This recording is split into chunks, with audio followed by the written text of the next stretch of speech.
Hello everyone, I hope you will find and doing some great and creative works. आप लोग स्वस्थ होंगे, जबरदस्त होंगे। ठीक है, आप लोगों ने इतने दिनों में बहुत कुछ पढ़ा होगा, बहुत कुछ रिवाइज करा होगा। रिफ्लेक्शन ऑफ लाइट आप लोगों ने रिवाइज करा होगा, मैं ऐसा आशा करता हूं। ठीक है, आप लोगों ने बहुत सारे न्यूमेरिकल्स बनाया होगा, बहुत सारे बुक्स का आपने न्यूमेरिकल्स लगाया होगा। आपको प्रॉब्लम्स भी आए होंगे, कुछ ना कुछ प्रॉब्लम्स आए होंगे, और बहुत आपको थोड़ी सी मोटिवेशन भी मिली होगी। न्यूमेरिकल्स लगा होगा सब सारा, है ना। तो आज जो हम लोग पढ़ेंगे वो तो देखेंगे, लेकिन ये अगर बताओ बच्चों कि अगर आप लोग को कोई सा भी डाउट आई, अगर आप लोग को कोई सा भी ऐसी प्रॉब्लम है, तो आप लोग मुझसे जरूर पूछो। कमेंट बॉक्स में क्वेश्चंस डालो, मैं सारे का क्वेश्चंस आप लोग को सॉल्व करके दूंगा। ठीक है, तो आज हम लोग पढ़ने जा रहे हैं रिफ्रैक्शन को ही आगे करेंगे। 2-3 दिन बीच में हम लोगों ने गैप लिया, ठीक है, तो उसके बाद आज हम लोग कंटिन्यू करेंगे, आज से फिर देखेंगे, है ना। तो बच्चों आज से जो हम लोग टॉपिक पढ़ने जा रहे हैं वो रिफ्रैक्शंस को आगे पढ़ाएंगे। और जो टॉपिक है आज पढ़ेंगे कि रिफ्रैक्शन ऑफ लाइट होगी जब लाइट पास करेगी, कहां से? एयर से पहले ग्लास में जाएगी, ग्लास से फिर एयर में निकलेगी। पहले हम लोग देखा करते थे लाइट एयर से ग्लास में जाती थी, या तो ग्लास से एयर में आती थी, या ग्लास स्लैब से वाटर में जाती थी। लेकिन अब क्या हो रहा है, लाइट 3 सरफेसेस को पार कर रही है। दो तो सेम सरफेसेस हैं, सेम मीडियम है, और एक अलग मीडियम है। कैसे? अब हम लोग 3 मीडियम वाली केस को पढ़ने जा रहे हैं। लाइट एयर से निकली, ग्लास स्लैब में गई, ग्लास स्लैब से निकली फिर एयर में चलेगी। तो एयर तो 2 मीडियम जो है, एयर सेम मीडियम है, तो एयर 2 मीडियम हो गए और ग्लास स्लैब 1 मीडियम हो गए। तो हम लोग कितने मीडियम के पढ़ रहे हैं, कितने मीडियम के बारे में पढ़ रहे हैं? 3 मीडियम के बारे में पढ़ रहे हैं। कितने मीडियम के बारे में पढ़ रहे हैं बच्चों? 3 मीडियम के बारे में पढ़ रहे हैं, है ना। तो उसी को हम लोग देखने जा रहे हैं, उसका केस भी देखेंगे, और इसी केस में आप लोग मजा आने वाला है। इसी केस में आप लोग को मजा आने वाला है। क्या? आज हम लोग लेटरल डिस्प्लेसमेंट भी पढ़ेंगे। तो इसी केस में हम लोग देखेंगे लेटरल डिस्प्लेसमेंट, ठीक है। तो देखते हैं, आगे बढ़ते हैं बच्चों, है ना। दिक्कत वाली कोई बात ही नहीं है, आगे देखते हैं। तो सबसे पहले मैं आपको ऐसे रफली समझा दूं। क्या रफली समझा दूं? कि जैसे मैं बताऊं बेटा कि ये ग्लास स्लैब है। देखो बेटा, ग्लास स्लैब बनाने का ये तरीका है कि आप इस तरीके से फिगर को ड्रॉ कर सकते हो, या तो आप कंफर्टेबल जैसे हो ऐसे भी कर सकते हो। एक लाइन, स्ट्रेट लाइन आप खींच के दिखा सकते हो, ठीक है, कोई दिक्कत वाली बात ही नहीं है। तो मैं इसको एक अच्छा फिगर के फॉर्म में डिनोट करता हूं, तो ऐसे डिनोट करता हूं। तो अब बेटा रेज जो आएगी वो कैसे आएगी बेटा? रेज जो आएगी वो ऑब्लिकली गिरेगी मेरे बच्चों, प्यारे प्यारे बच्चों। अब यहाँ पे क्या होगा, इसके 90, चलो मैं इसको दूसरा मार्कर से बनाता हूं। यहाँ पे दूसरे मार्कर से मैं इसको डिनोट करता हूं। चलो मेरे बच्चों, ये तो आपकी नॉर्मल हो गई। ये क्या हो गई बच्चों? नॉर्मल हुई बच्चों। एंड डिनोट्स नॉर्मल, मैं पूरा लिख देता हूं इसका नाम, नॉर्मल। अब देखो मेरे बच्चों, लाइट रेज मैंने आपको 2 केस बताए थे। जब लाइट रेयरर मीडियम से डेंसर मीडियम में जाती है तो लाइट नॉर्मल के तरफ आती है या नॉर्मल से दूर जाती है। मेरे बच्चों बताइए आप लोग। तो जब ये तो हो गई आपकी एयर, तो एयर क्या हो गई, इसको ब्रैकेट में मैं लिख देता हूं रेयरर। आर से डिनोट करती है, सॉरी, आर से क्या डिनोट करे बेटा? Rarer medium. और ये किस में जा रही है मेरे बच्चों? ये ग्लास स्लैब में जा रही है। किस में जा रही है? ग्लास स्लैब में मेरे बच्चों। इसको मैं बोल देता हूं ग्लास स्लैब में डेंसर, और ये फिर एयर, ये फिर rarer. R denotes for rarer. चलो मैं बगल में लिख देता हूं आर डिनोट फॉर रेयरर।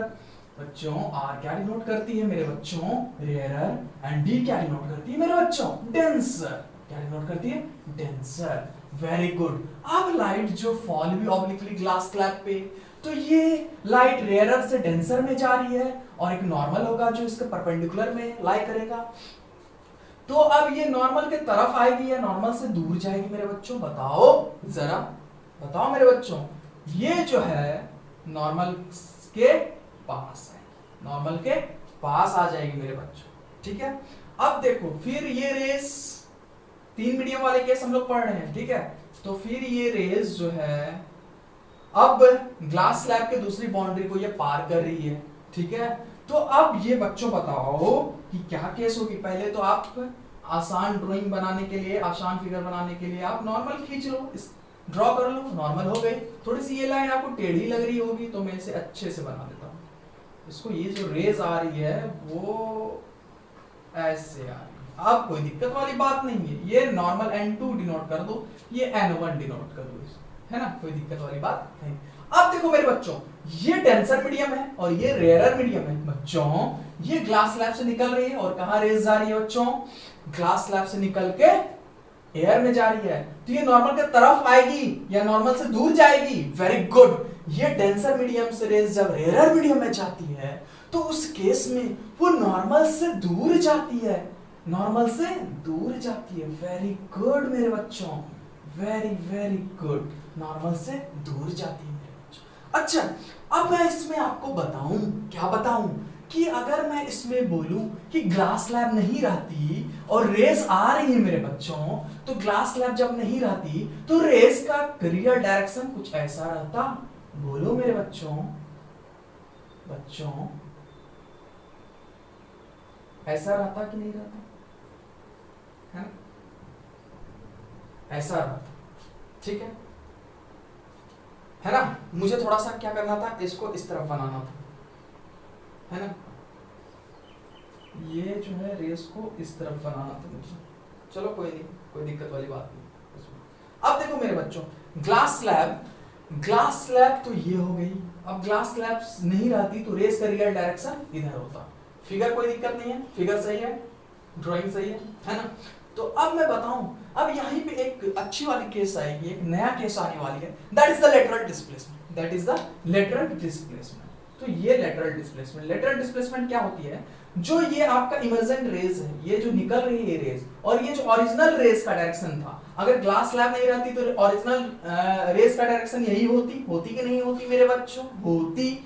तो ये इमर्जेंट रेज और ओरिजिनल रेज के डायरेक्शन के बीच में जो परपेंडिकुलर डिस्टेंस होगा, दोनों के बीच में, ये दोनों के रेज के बीच में जो परपेंडिकुलर डिस्टेंस होगा, उसी को हम लोग कहते हैं लेटरल डिस्प्लेसमेंट। लेटरल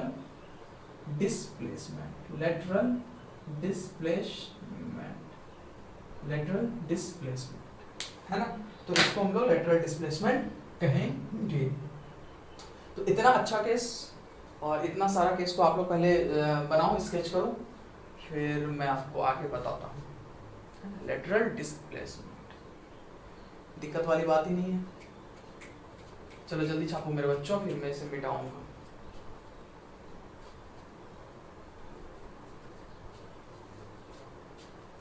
अब देखो, इसमें कुछ पॉइंट मैं डिनोट भी कर देता हूं। ये रेज जो आ रही है, इंसिडेंट हो रही है, तो ये इसका नाम होगा बेटा इंसिडेंट रेज।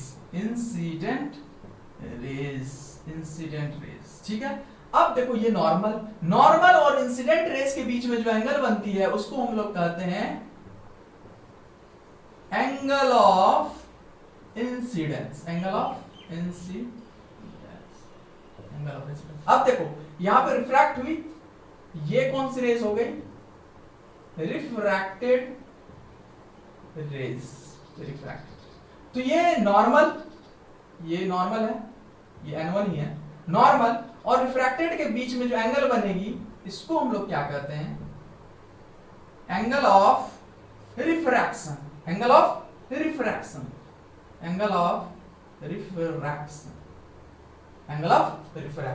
ठीक है। अब देखो, ये कौन सी रेज हो गई? ये निकल रही है, ये इमर्जेंट रेज,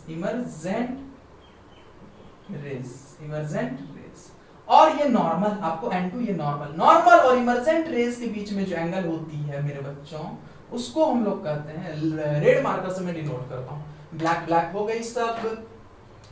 ये नॉर्मल रेज और ये इमर्जेंट रेज, दोनों के बीच में जो एंगल बनती है उसको हम लोग कहते हैं angle of emergence. Very good मेरे बच्चों, एंगल ऑफ इमर्जेंस। तो जल्दी छापो, हाइपरलूप की स्पीड में छापो, बहुत ही ज्यादा रफ्तार होनी चाहिए आपकी छापने की स्पीड आपकी बहुत होनी चाहिए। इतना तो आप लोगों को क्लियर हो ही गया होगा। हम लोग जो केसेस पढ़ रहे हैं, वो रेज आ रही है एयर से, फिर कहां जा रही है? ग्लास स्लैब में, ग्लास स्लैब को छोड़ के फिर एयर में जा रही है ना। 3 मीडियम का केस पढ़ रहे हैं, 2 तो एयर है, सेम है, और एक बीच में ग्लास स्लैब। तो ये बात हो गई यहाँ पे, है ना। तो इसको जल्दी जल्दी छापो फटाफट, एकदम बहुत ही स्पीड में बच्चों, बहुत ही स्पीड में, है ना।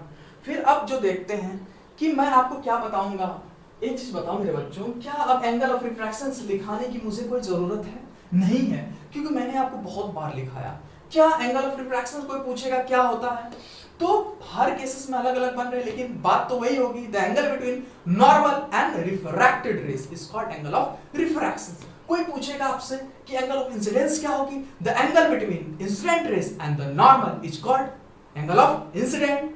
बोलो बेटा, होगा कि नहीं होगा? होगा।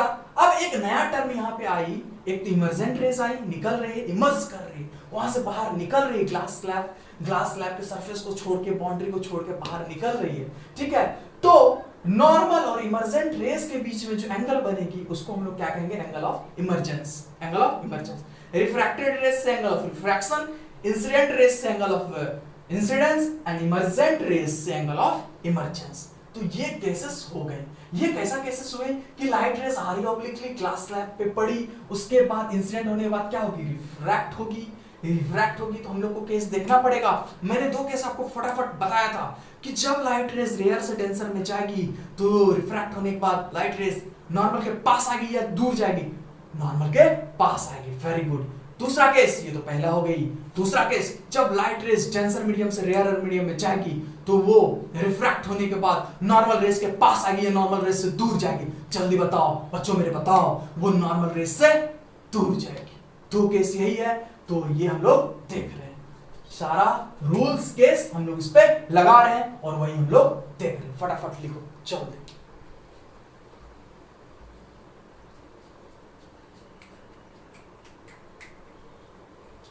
चलो मैं इसको हटाता हूं, मिटा दे, मैं इसे रब करता हूं, है ना। मुझको गलत ना समझना, मैं नहीं पागल वाला, दिल की दीवारों पे मैंने नाम लिखा है तुम्हारा, तेरे प्यार में कुर्बान मेरा दिल, मेरी जान तुझे लग जाएगी। चलो मेरे बच्चों, थोड़ी सी गंदा दिख रही है तो इससे मैं मिटा दूंगा। अब सही दिख रही है? चलो अब सही, कोई दिक्कत वाली बात नहीं। तो मैं दो तीन लाइनें में लिखा भी देता हूं। एक तो angle of emergence, angle of emergence. और पहले ये तो बता दो कि केस जो हम लोग पढ़ रहे हैं वो कौन सा केस पढ़ रहे हैं। The case of light, the case of light when it passes from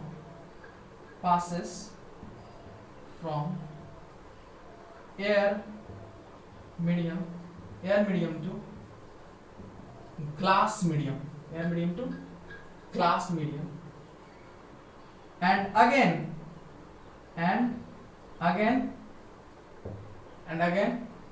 from glass medium to air medium। या इसको ऐसे भी लिख सकते हो, the cases of light we are studying that the light rays incident on the light rays incident from the air medium to glass medium and refract on the glass medium and its emerges again on the air medium, emerges on the air medium। तो ऐसे भी लिख सकते हो, वैसे भी लिख सकते हो, कोई दिक्कत वाली बात नहीं। फिजिक्स का यही तो खासियत है, फिजिक्स की यही तो खासियत है मेरे बच्चों, है ना। तो अब हम लोग ये एंगल ऑफ इमर्जेंस पढ़ लेते हैं। Angle of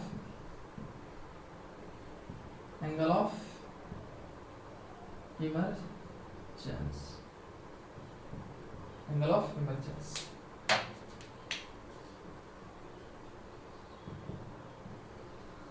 The angle between the normal rays and the emergent rays, मैंने जैसे बताया वैसे लिखाया।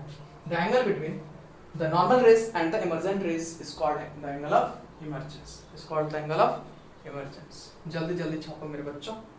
उसके बाद मैं आपको 2-3 पॉइंट लिखाऊंगा, उसके बाद लैटरल डिस्प्लेसमेंट का डेफिनेशन भी लिखा दूंगा, फिर देखते हैं आगे बढ़ेंगे। उसका नेक्स्ट लेक्चर में देखेंगे, कोई दिक्कत वाली बात ही नहीं है।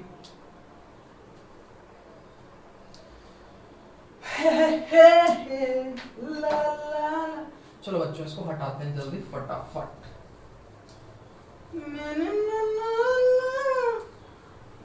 जाना जाना जाना नाना।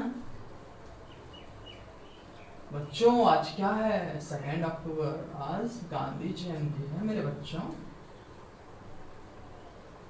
तो आप लोग बापूजी की ऑटोबायोग्राफी पढ़ें, उनके जीवनी के बारे में जाने, उन्होंने कैसा स्ट्रगल करा अपने लाइफ में हमारे देश को आज़ाद कराने के लिए, उनके बारे में जाने, ठीक है ना। तो फिर ये सब थोड़े से नॉलेज लेते रहे, है ना। तो lateral displacement, lateral displacement, lateral displacement. चलो मैं ऐसे नॉर्मली मैंने तो सब कुछ दिखाई दिया आपको, लेकिन ये ओरिजिनल पाथ है रेस की, और ये जो है आपकी इमर्जेंट रेस निकल रही है, ठीक है। ओरिजिनल पाथ क्यों बेटा? अगर ग्लास स्लैब नहीं रहती बीच में तो रेस तो उसी डायरेक्शन में चले जाती, ग्लास स्लैब थी तब तो रिफ्रैक्टिव बेटा हुई कि नहीं। तो ये तो ओरिजिनल पाथ है, ये ओरिजिनल पाथ लिख दो, ओरिजिनल पाथ। और ये जो है बेटा ये इमर्जेंट रेस है, इमर्जेंट रेस। अब यही दोनों रेस के बीच में जो परपेंडिकुलर डिस्टेंस होगी उसी को हम लोग क्या कहते हैं? उसी को हम लोग कहते हैं lateral displacement, lateral displacement, lateral displacement. हाँ बच्चों, लैटरल डिस्प्लेसमेंट, कोई दिक्कत वाली बात ही नहीं है। फटाफट छाप लो जल्दी जल्दी, है इसको बना लो। तो हम लोग इसको डेफिनेशन में अगर लिखना होगा तो बना देंगे। The perpendicular distance between the original path of rays and the emergent rays, original path of the rays. अरे यही दोनों रेस के बीच का तो डिस्टेंस, जो परपेंडिकुलर डिस्टेंस होगी उसी को तो हम लोग बोलते हैं लेटरल डिस्प्लेसमेंट। आप पूछ सकते हो कि सर परपेंडिकुलर डिस्टेंस क्यों? तो मेरे प्यारे प्यारे बच्चों, क्योंकि जो डिस्टेंस थ्रू आउट दी दोनों रेस के होंगे वो हर जगह सेम होंगे। ऐसा नहीं कि दोनों किसी जगह ज्यादा डिस्टेंसेस हो गए और किसी जगह कम हो गए, ऐसा नहीं। Throughout the both rays that will be same. The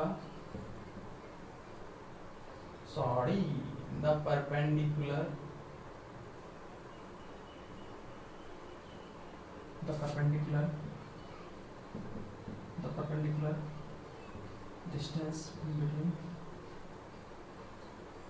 original path of the race